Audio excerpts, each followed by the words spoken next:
Testing.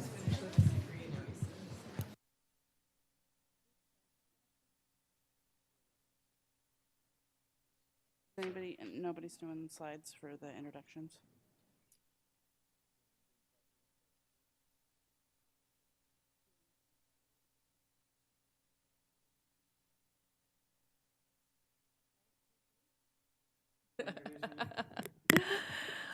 So welcome to the 9th annual GIS Day. It was started by the Department of Water Resources Enterprise GIS Committee, and then in 2012, we opened it up to all of Natural Resources Agency GIS folks. And this year, I think word might have leaked out beyond the agency, because we have some folks here who I'm really glad to see. I'm Jane Shafer Kramer, and I'm the chair of the Training and Outreach Subcommittee for DWR Enterprise GIS Committee. And this year, the committee that put together this event was blessed to have the participation of Nate Roth, who is the GIS manager for Department of Conservation, and he's going to serve as our gracious master of ceremonies today. So, Nate. The things that happen when there's a moment of silence when somebody asks, okay, who's going to MC this thing? And you're the one person that opens your mouth first. So thank you so much for joining us here today. It is an absolute pleasure to be standing in front of you, in front of a group that looks like we're probably at 50 plus folks, all likely involved daily in GIS, either doing it or using it in some way, or hopefully managing some of the folks that are using it so we can all get a better picture of what's going on. I want to thank the Natural Resources Agency for letting us use this room, letting us put this all together. The staff from DWR, who really did the vast majority of the legwork on making all of this happen. Without them, this would be another empty room. And I really do appreciate what they've put into making this happen, Jane in particular. As Jane said, I call myself more the GIS coordinator for the California Department of Conservation. Relatively new to the position, I have it coming up in a month or two on 1 year, after having spent quite a while at UC Davis, during which I met a great many of you previously. It is wonderful to see this many Natural Resources Agency GIS staff in a room. We are and should be and need to make sure that we're staying on top of it to stay leaders in GIS around the state. Because there is no agency that is more inherently associated with the geospatial stuff of the state than we are. We manage the water, or a large portion of it. We do a lot of the mapping of the state's geology. We map the farmland. We manage the state's parks, where all of the other natural resources, from endangered species through conservation wildlife refuge. We're deep in the middle of all of the issues surrounding the forest management across the state. I mean, as we start to list off what we as an agency do, there is no area of the state that we don't reach into, and as soon as we start talking about areas that we deal with things, we're talking about GIS. It's an absolute joy to be here and working with all of you. So a few sort of more announcement type of things. I think, so restrooms. This whole event is on WebEx, and so if anybody speaks, you must speak into a microphone today. The restrooms are through this door where it says emergency exit alarm will sound, and so far no alarms have sounded, so it's okay to go through. Go through the two doors, and then the hallway to the right is the men's room, and go to the left to get to the women's room, and there's a water fountain there also. If the fire alarm rings, follow an exit sign and leave the building, okay? Those were the instructions I was given. And then at the break times, there's no food or drink allowed in the auditorium, but we've got some treats set up in the conference room next door, room 133. And you can get to it by going through this door and then to the hallway and then to the right, and you'll see room 133, or else there's another doorway up the stairs, and you can get there that way. So I think that's it. Okay. Okay. So those are our infrastructure announcements for the moment. We have a great program lined up. Starting with amazing sets of posters that I see, many of them, and I think this is critically important, are not just CNRA data. They are CNRA data used with and by other folks around the state.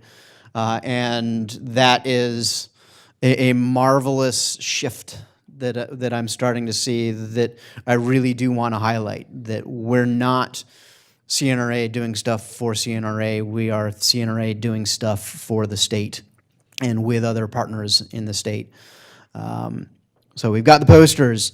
We're going to be having a short session from a little bit of introduction from our DW Enterprise GIS and NHD sets of folks.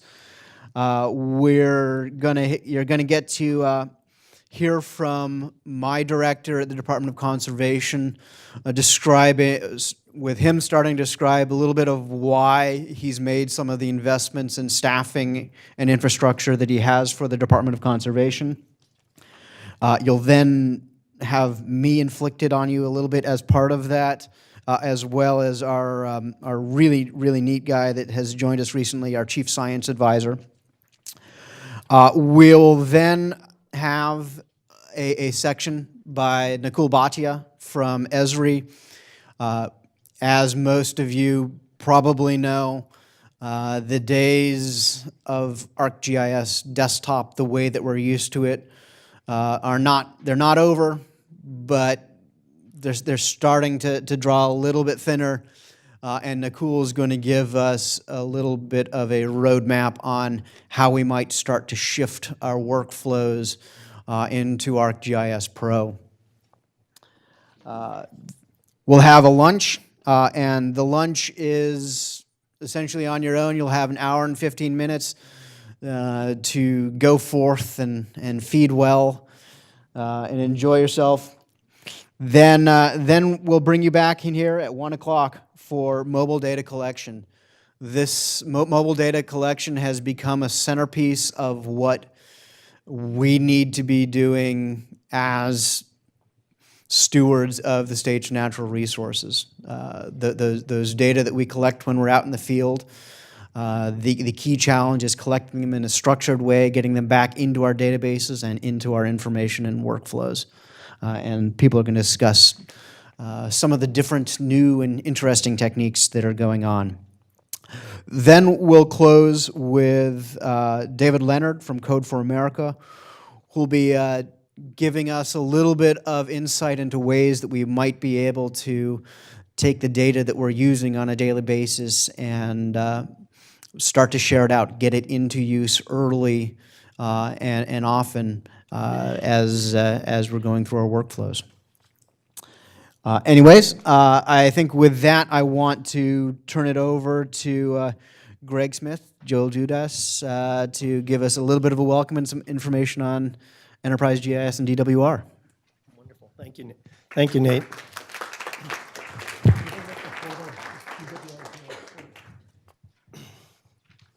So I'm really here to welcome you also, and then to introduce both Jane and Joel that are going to tell you more about what DWR, what's been happening at DWR. Basically, we've had thank you, Christina. We've had three big things, I think, happen in the last year. We've released our second version of spatial data standards. We've gotten stewardship for NHD, which Jane will talk about, and we're going to actually have a unit that focuses on GIS that Joel will talk about. but I've asked Christina to put up the DWR GIS portal. This is where we post all of our meeting notes, all of our standards, everything. It's open to the public. The URL is dwrgis.water.ca.gov. So you can find our spatial data standards under the library there. It'll also tell you the process that stewards go through to steward data and what we do. So if you have questions, that's a great place to look, or you can find email addresses of people there, either myself, Jane, Joel, Christina, or others. I too would like to thank Jane and the rest of the Training and Outreach Subcommittee for putting this on today. It's a huge effort, and it's really appreciated. So thank you, Jane. And Jane now actually happens to be working for me, so that I feel very blessed to have her come over from the Bay Delta office. She's now helping me with the NHD stewardship program. So with that, I think I'll turn it over to Joel, unless there are any questions about sort of generally DWR and GIS. I think Nate's right. We've got a whole program of open data today, and making data available and open so that people can use it and put it together, not just for our own agencies, our own departments, is going to be very, very important. So, Joel, you want to? Sure, but I'll use that because I wave my hands a lot. Okay. Good morning, everyone. Thanks, Nate, Greg, Jane, Christina, and the rest of the crew. And to you all for showing up. Can you hear me? Is this good? This is going to be the annual DWR Eat Your Vegetables speech that I tend to give.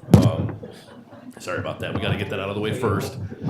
For those of you not in DWR, though, I think you'll hopefully find it interesting because some of the principles that I'm going to talk about, I'm sure they're important to you as well. And sort of what I'm going to argue for is that as a group, we look to elevate the standard of practice in the industry as a whole. Particularly since, as Nate said, there are more resource agency uses of our data. This is going to become more and more important. So to make things worse, I'm going to talk about myself. No, I'm just kidding. Well, I'm partially kidding. But a week from today, we are starting a new GIS Services Center, of which Greg Twist, who's sitting right here, is also a member. And we don't know the complete full makeup yet of how many people will be in the center. That's still being negotiated, but we do know what we're going to basically be doing. So there are two major families of activities that the service center will be doing. The first is sort of on a more pedestrian level, if you want to think of it that way, is we are a service unit that's going to be available for other department divisions, programs that don't necessarily have their own adequate GIS resources in-house. So we can be hired and help those groups out, or maybe a division just gets overworked, or anything like that will be available to help them just with their regular day-to-day GIS needs, data development, web mapping, whatever that is. But what I wanted to talk about more today was really the enterprise stuff, which is probably the bigger challenge for the new office. So as Greg mentioned, we have a new data standard that we adopted this year, and what that basically dictates is the quality of data that goes into what we call the DWR GIS Atlas, which is basically, it's an enterprise GIS database with a whole bunch of spatial data sets in it. There are now 26 standalone feature classes, 8 of which are restricted. There are another 17 that are embedded in feature data sets. So we don't have tons of data in there, but it's growing. And those data sets all comply with our GIS data standard. But it's more than that, because it's not just a question of having data that meets the standard. Those data sets are also actively stewarded by designated data stewards.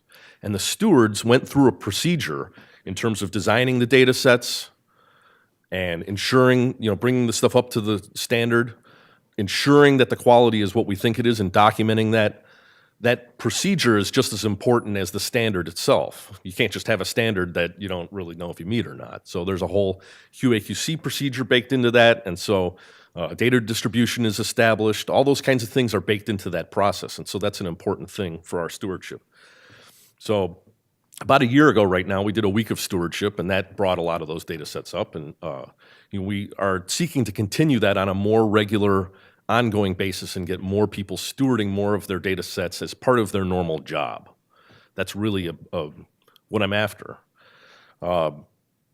So just so you're aware, in case you haven't needed some bedtime reading lately, the data standards document, it's more than just a metadata standard.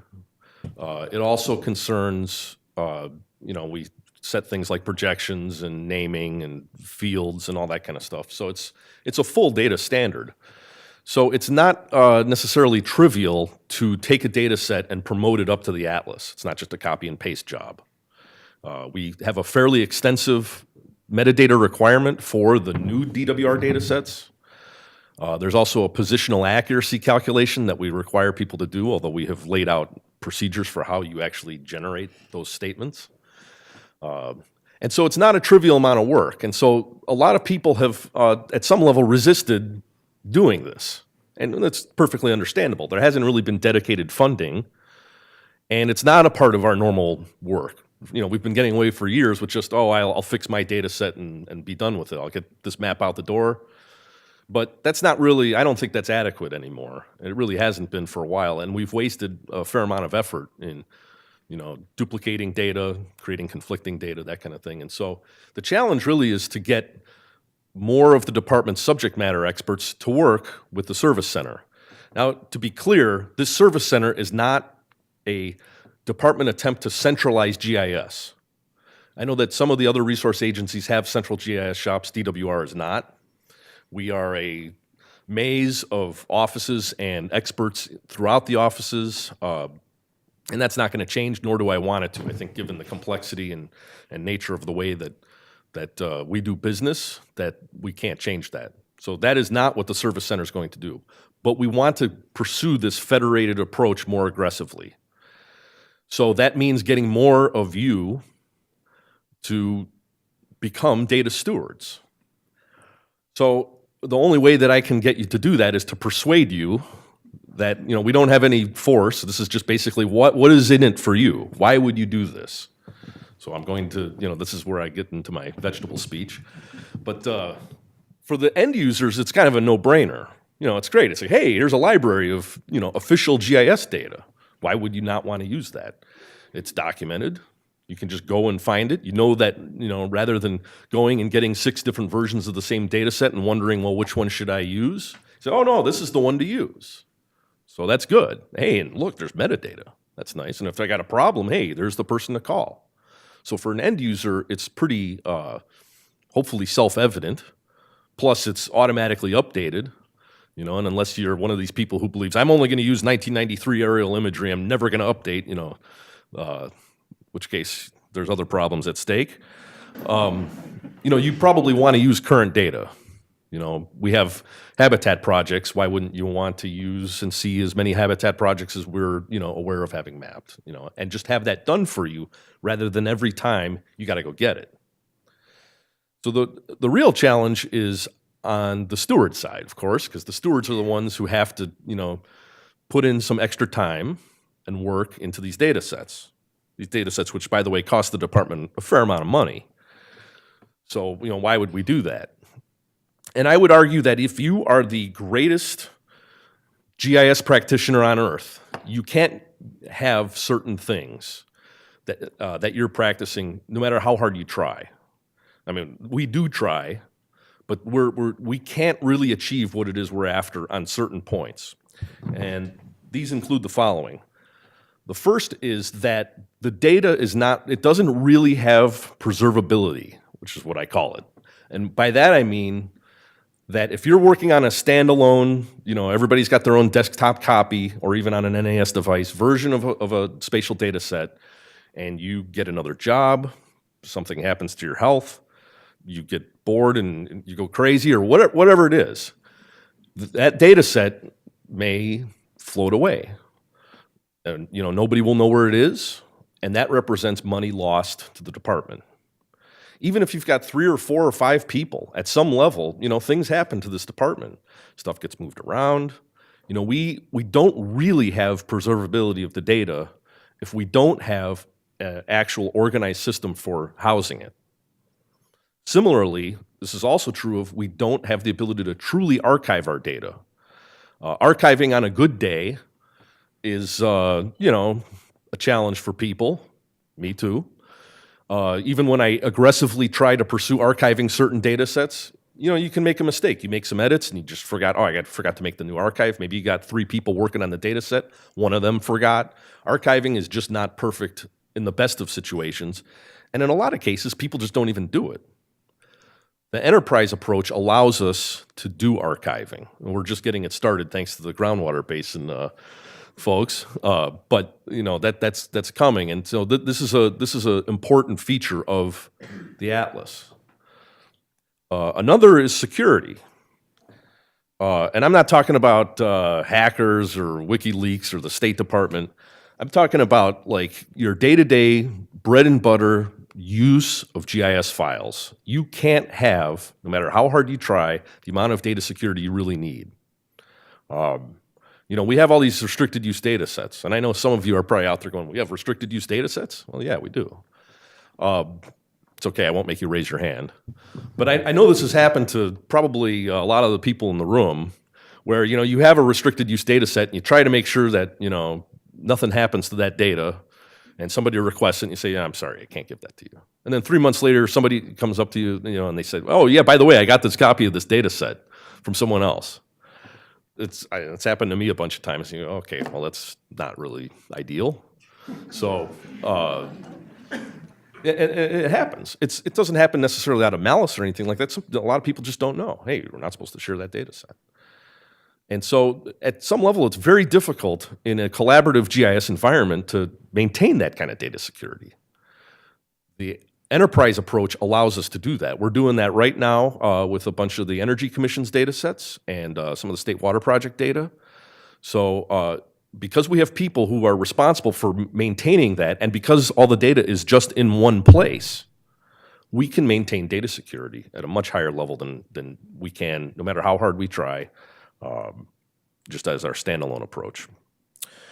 So, those things are all real important. The last thing that data stewards get, of course, is you get a free army of potential data editors, because everybody using the data, knows you're the steward, and hey, they see there's something wrong with this line over here, or this is missing, and they can send you those improvements. Whereas now, without a data steward, they'll just do it themselves, and then be like, oh, well, sucks for everybody else.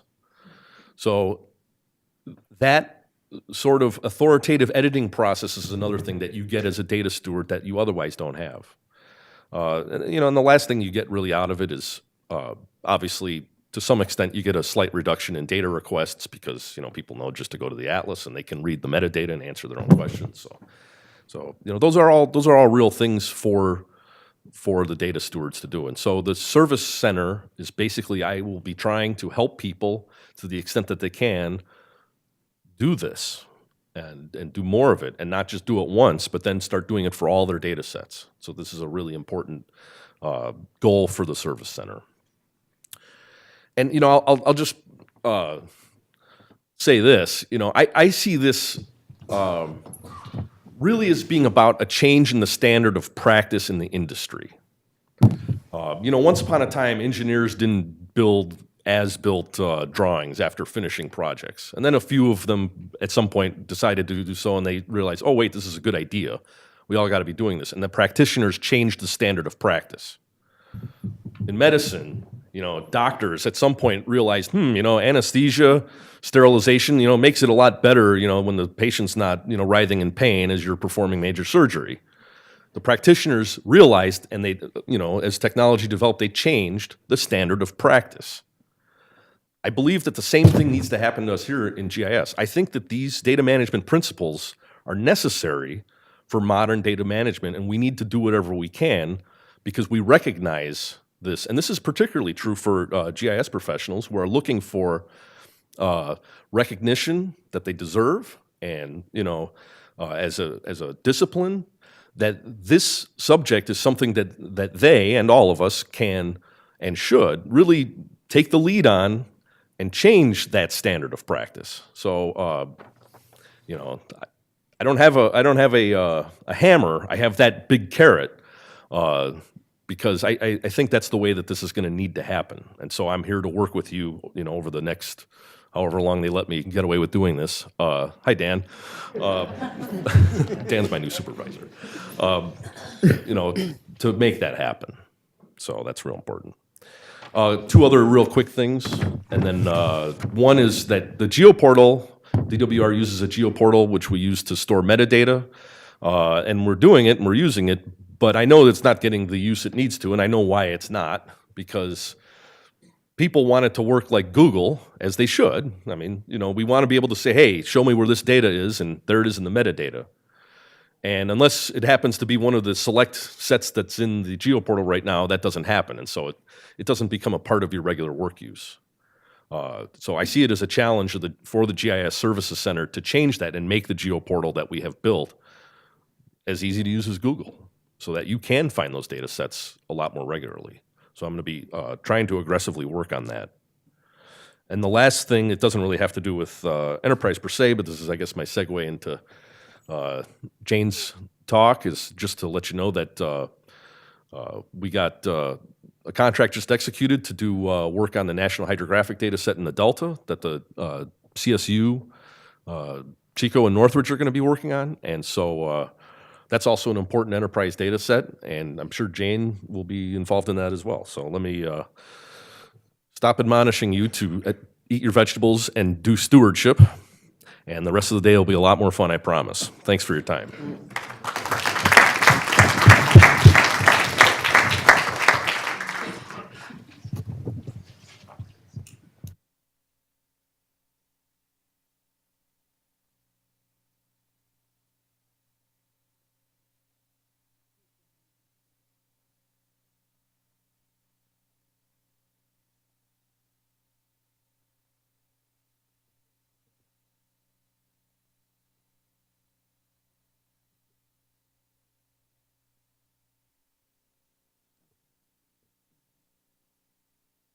Thanks.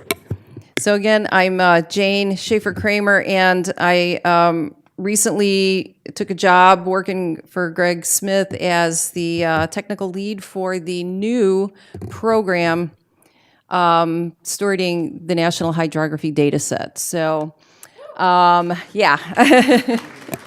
So, once upon a time, if you needed to map water, you had blue lines on a U.S. Geological Survey topo map. And the map was on paper, and it served us well. And then computers happened, and then this thing called Geographic Information Systems happened, and USGS made digital topo maps happen. And then the U.S. Environmental Protection Agency created a database, and USGS connected their digital blue lines and such to this U.S. EPA database. And then they added connections and flow direction, and then as the third millennia dawned, the National Hydrography Dataset happened. And it was pretty good, but not great. So the folks at USGS reached out for help, and they asked the California Department of Water Resources to become the stewards of this dataset for the state of California. And DWR said, not much, for about 7 years. But behind the scenes, a small team of hydrography data superheroes, got Greg and Christina, worked tirelessly writing budget change proposals and not taking no for an answer year after fiscal year. So for 7 long years, it remained a dream, a vision, until the 2016-17 fiscal year governor's budget, there was a little pot of funding for NHD stewardship. And it only took about 100 years fewer than it took for the Chicago Cubs to win the World Series. So, go Cubs, go. Yeah, anyway. So, but I digress. Okay. So I know some of you are watching this and thinking, so what's the big deal? It's a map. Well, yes, the NHD does represent water on a map, But the water isn't just sitting there, it's virtually flowing in the correct direction mostly. It's got an 8.5 million mile network of connectivity. And I got to give a shout out to Al Ray of USGS, who's one of the leads for the NHD. I stole his slides. I'll send him an email and thank him for that. So, it even represents water flowing through lakes and such. And you can use it to trace flow upstream or downstream from any point on the network. And here's a little pop quiz. Can anybody tell me what that red dangling line coming off represents? I know some of you could probably figure out where this is in California, and you got that little red dangle. And if anybody knows what it is, I'll buy you a beverage after the... Who said that? You got it. All right. Paul, Fox and Goose, 4:30. So, very good. And he doesn't even work for Department of Water Resources. I'm impressed. So, and this data set is organized by a series of nesting hydrologic units. And it uses linear referencing to give each reach of each stream a unique identifying code. And it has addresses along each reach. It allows for the creation of point events in order to associate occurrences such as flow gauges, water quality stations, dams, and weirs with the stream reaches.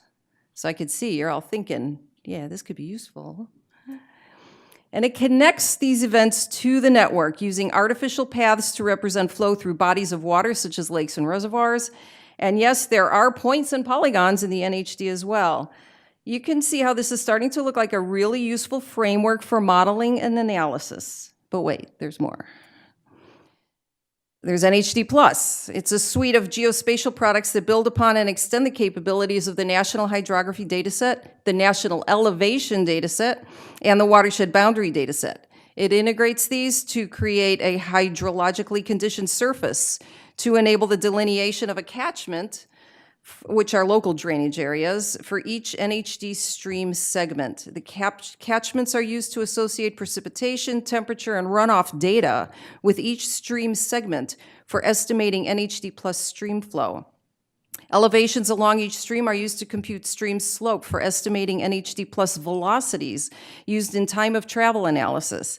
In addition to stream flow and velocity, NHD plus provides additional value-added attributes, including stream order and a group of attributes that facilitate rapid stream network transversal and query.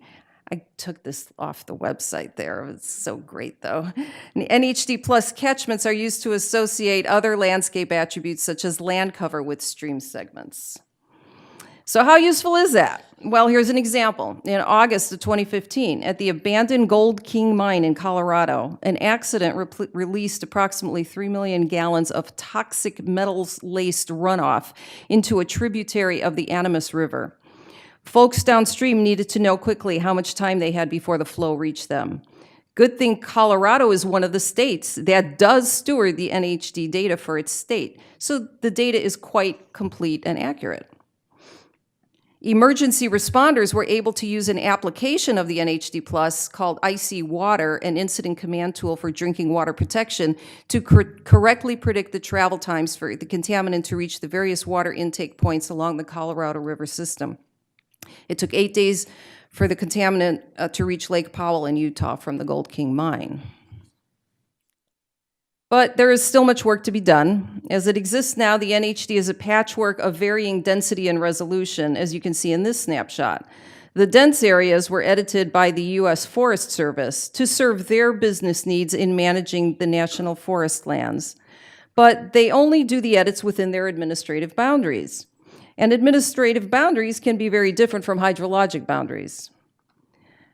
One of the tasks of our new stewardship program is to coordinate with the U.S. Forest Service editors and editors from other agencies as well to make sure we understand and follow the same rules while working to improve the NHD sub-basin by sub-basin. We will work towards the goal of a more consistent and accurate statewide coverage regardless of administrative boundaries. The second director of the U.S. Geological Survey, John Wesley Powell, foresaw that water issues would be the principal bone of contention in the West. He therefore proposed that drainage districts, as shown on this map, should be the fundamental unit of government in the West. Alas, Powell's concept for state borders defined by watersheds will remain one of the biggest what-ifs in our nation's history. But it is now our mission in the California Natural Resources Agency to make the data better so the maps can be better, and with any luck, the decisions made by our leaders will be better. So thank you. I look forward to working with you. I want to give a shout out to Carol Ostergren sitting in the middle there. Raise your hand. Carol is the U.S. Geological Survey Geospatial Liaison for California and Nevada. She's been acting like my fairy godmother on this journey so far. So I look forward to talking to you. If you have any questions, you know how to get a hold of me. Thank you.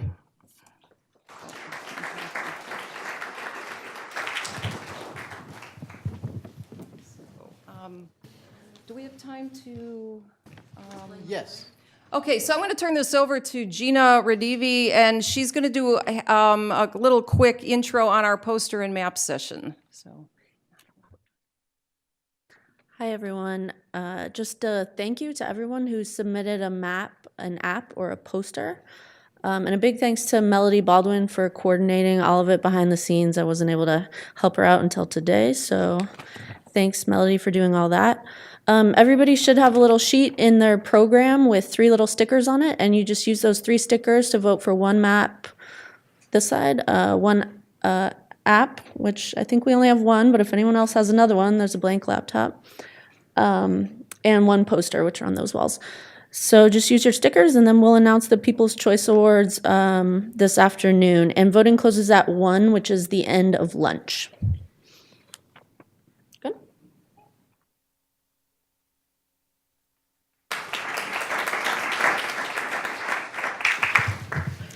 Thank you, Greg, Joel, Jane, Gina. I think I got everybody there. So you'll note from the agenda that this was supposed to be a 15-minute spiel of mine. I'm actually quite relieved that I'm not required to do a tap dance for 15 minutes, because what I wanted to bring up is much simpler than that. We've gone a long way towards providing better documentation for all of our data in the form of metadata and other data descriptions. But I think we need to start thinking as a larger group, as a common community of data users, about how we document the services, the map services that we're providing.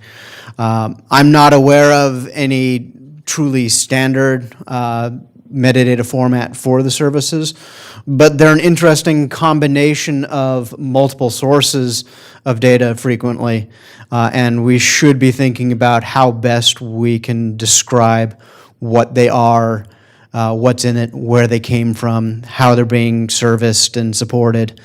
And I'm kind of going to throw this out there, saying I'd like to get a group of like-minded folks together to figure out what's out there already in terms of standards for that, and to start seeing if we can't put together a standard for service metadata that is practical for Natural Resources Agency folks to make use of in describing our services. With that, I don't know, I left my timekeeper over there. About 5 minutes before we're scheduled to take the mandatory morning post-coffee consumption break. Are there any other larger announcements that any of the other departments or commissions or whatever would like to be making to the larger group? We've got about 5 minutes, and it seems like this would be a good opportunity to try to get that into the agenda. Anything?